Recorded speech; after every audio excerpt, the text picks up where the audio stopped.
நன்மையா எஜுகேஷன் சார்பாக அனைவருக்கும் வணக்கம்.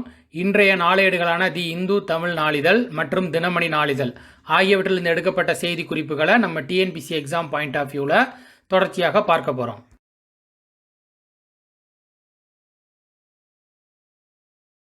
முதலாவதாக மாநில செய்திகளில் பார்த்தீங்கன்னா நம்முடைய தமிழகத்தில் தஞ்சாவூரை சேர்ந்த இளைஞர் சிறிய ரக செயற்கைக்கோளை கண்டுபிடிச்சிருக்காரு.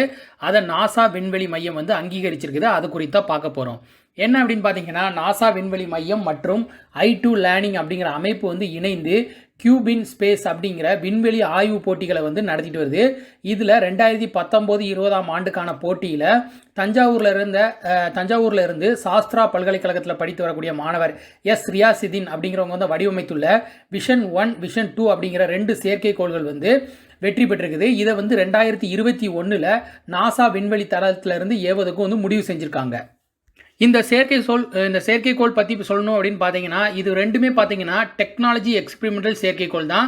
இது இதுக்கு என்ன பேர் இட்டிருக்காங்க அப்படின்னு பார்த்தீங்கன்னா இடையில சிறியதாக இருக்கிறதால இது பெமிட்டோ அப்படிங்கிற பேர் விட்டுருக்காங்க. இதில் என்ன மாதிரியான இதை வடிவமைச்சிருக்காங்க அப்படின்னு பார்த்தீங்கன்னா விஷன் 1 பார்த்தீங்கன்னா பாலிஎத்ரிஇமைடு அல்டம் அப்படிங்கிற ஒரு கெமிக்கலும், அப்புறம் விஷன் 2ல் அதே மாதிரி ஒரு கெமிக்கல் 1010 அப்படிங்கிற நம்பர் போட்டிருக்காங்க. என சொல்லக்கூடிய தெர்மோ பிளாஸ்டிக் மூலமாக தான் இந்த செயற்கைக்கோளை தயார் பண்ணியிருக்காங்க. இந்த 2 செயற்கைக்கோளும் பார்த்தீங்கன்னா செயற்கைக்கோள் 2021 நாசா விண்வெளி தளத்திலிருந்து SR-7 ராக்கெட் மூலமாக ஏவப்படுகிறது. இதே மாதிரி பார்த்தீங்கன்னா விஷன் 2 அப்படிங்கிற செயற்கைக்கோள் பார்த்தீங்கன்னா RP-6 அப்படிங்கிற தளத்திலிருந்து ஆராய்ச்சி பலூனில் பறக்க விடப்படுகிறது. அடுத்ததாக நம்முடைய பாரத பிரதமர் அவர்கள் மோடி அவர்கள் சில குறிப்புகளை எழுதியிருக்காங்க. அதை தமிழில் நூட்களாக தொகுத்து நம்முடைய அலையன்ஸ் பதிப்பகம் வெளியிடுகிறது. அது குறித்தா பார்க்க போகிறோம். என்ன அப்படின்னு பார்த்தீங்கன்னா பிரதமர் மோடி RSS தொண்டராக இருந்தபோது சமூகத்தில் நடக்கக்கூடிய பல்வேறு பிரச்சனைகள் குறித்து 1986 ஆண்டு குறிப்புகளை எழுதி வந்திருக்காரு. இந்த குறிப்புகளில் அவர் எப்படி சொல்லியிருக்காங்க அப்படின்னு பார்த்தீங்கன்னா கடவுளை முறையிடுவது போல் இவற்றை எழுதியிருக்காங்க. இந்த பிரச்சனைகளுக்கெல்லாம் தீர்வு கிடைக்க வேண்டும் அப்படிங்கிறது மாதிரி எழுதியிருக்காங்க. இந்த நூலை தொகுத்து ஹிந்தியில் சாட்சே அப்படிங்கிற பேரில் வெளியிட்டிருக்காங்க. இதே மாதிரி பார்த்தீங்கன்னா தமிழில் அன்னையின் திருவடிகளுக்கு அப்படிங்கிற பெயரிடப்பட்டு டாக்டர் எம் கோவிந்தராஜன் அவர்கள் தமிழில் மொழிபெயர்த்திருக்காங்க. இதுக்கு முன்னாடி பார்த்தீங்கன்னா இதே மாதிரி 2007 மோடி அவர்கள் எழுதிய 4 நூல்களில் ஒரு நூலை மட்டும் தமிழில் வெளியிட்டிருக்காங்க. அதனுடைய பேர் என்ன அப்படின்னு பார்த்தீங்கன்னா கல்வியே கற்பகத்தரு. இந்த 4 நூட்களில் அவர் முக்கியமாக என்ன சொல்லியிருக்காங்க அப்படின்னு பார்த்தீங்கன்னா பொது மற்றும் பெண் சமூகம் மீதான அவரது எண்ணங்களை தான் இந்தியில் நூட்களாக வெளியிட்டிருந்தார் அப்படிங்கிறது குறிப்பிடத்தக்கது. பார்த்தீங்கன்னா காந்திஜி பற்றிய புத்தகத்தை ஜனவரி 1 அதாவது புத்தாண்டு தினத்தன்று RSS தலைவர் அவர்கள் வெளியிடுறாங்க. அது குறித்தா பார்க்க போகிறோம். என்ன அப்படின்னு பார்த்தீங்கன்னா காந்திஜியின் மிக முக்கிய நூல்களில் ஒன்றான ஹிந்த் ஸ்வராஜ் அப்படிங்கிற புத்தகம் 1909 ஆண்டு குஜராத் மொழியிலையும் 1910 ஆங்கிலத்து மொழியிலையும் வெளியிடாயிருக்குது.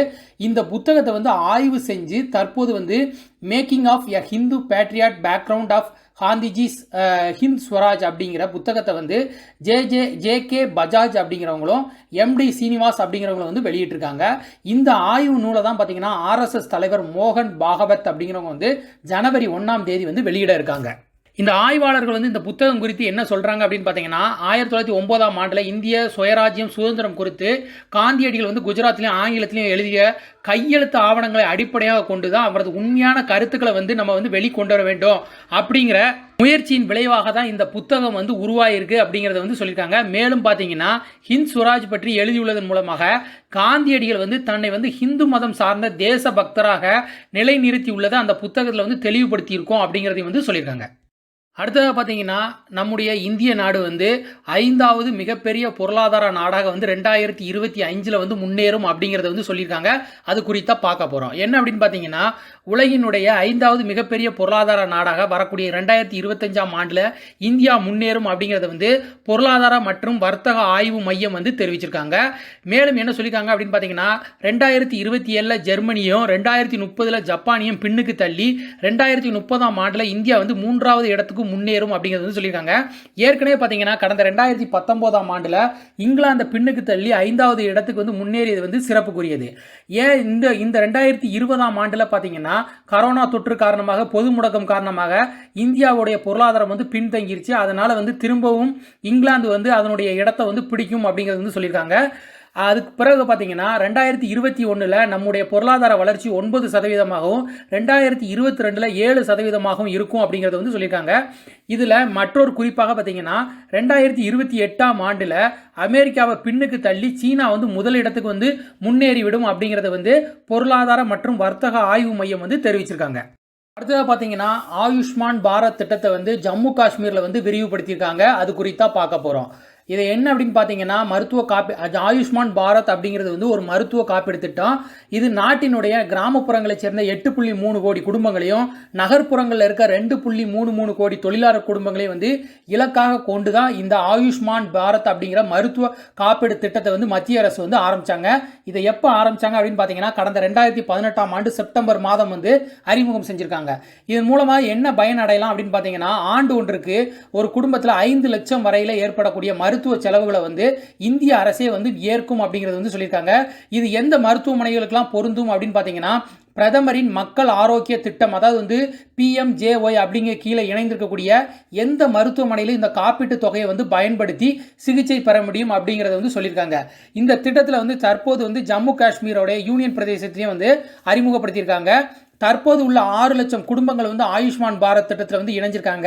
இந்த திட்டம் வந்து விரிவாக்கம் செய்யப்பட்டு கூடுதலாக 15 லட்சம் குடும்பங்கள் வந்து இணைக்கப்பட்டிருப்பதாக வந்து தெரிவிச்சிருக்காங்க. இது என்றைக்கு அப்படின்னு பார்த்தீங்கன்னா 26/12/2020 அன்று வந்து நிகழ்ந்திருக்குது. பார்த்தீங்கன்னா பிங்லுங் 2 அப்படிங்கிற ஆளில்லா விமானத்தை வந்து சீனா வந்து பாகிஸ்தானுக்கு வந்து வழங்க முடிவு செஞ்சிருக்காங்க. அது குறித்தா பார்க்க போறோம். என்ன அப்படின்னு பார்த்தீங்கன்னா பிங்லுங் 2 அப்படிங்கிற பெயரிடப்பட்டுள்ள 50 ஆளில்லா விமானங்கள் வந்து சீனா வந்து பாகிஸ்தானுக்கு வந்து வழங்க முடிவு செஞ்சிருக்காங்க. இதுல துருக்கி அரசும் பார்த்தீங்கன்னா ஏற்கனவே பாகிஸ்தானுக்கு வந்து ஆளில்லா விமானங்கள் வந்து வழங்கிட்டு வராங்க.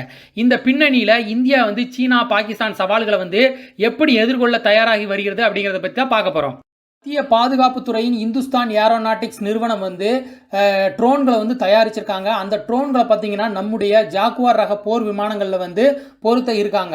இது பார்த்தீங்கன்னா ஒரு விமானத்தில் 24 ட்ரோன்கள் வரைக்கும் பொருத்தலாம் அப்படிங்கிறது வந்து சொல்லியிருக்காங்க. மேலும் பார்த்தீங்கன்னா நம்முடைய இந்தியா வந்து அமெரிக்காவிடம் இருந்து பிரெடேட்டர் வகை ரகத்தை சேர்ந்த ஆளில்லா விமானங்களை வாங்குவதற்கும் வந்து நடவடிக்கை எடுத்துட்டு இருக்காங்க. இஸ்ரேல் நாட்டிடம் இருந்து ஏற்கனவே பார்த்தீங்கன்னா ஹெரோன் ரக ஆளில்லா விமானங்களை வந்து வாங்கி அதை தற்போது வந்து சீன எல்லையிலையும் பாகிஸ்தான் எல்லையிலையும் வந்து பயன்படுத்திட்டு இருக்கோம்.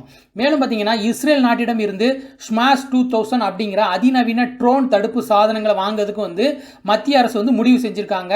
இதே மாதிரி பார்த்தீங்கன்னா ரஷ்யாவிடம் இருந்து S-400 ரகத்தை சேர்ந்த 5 ஏவுகணை தடுப்பு சாதனங்களை வாங்குறதுக்கு வந்து இந்தியா வந்து ஒப்பந்தம் செஞ்சிருக்கிறது வந்து குறிப்பிடத்தக்கது.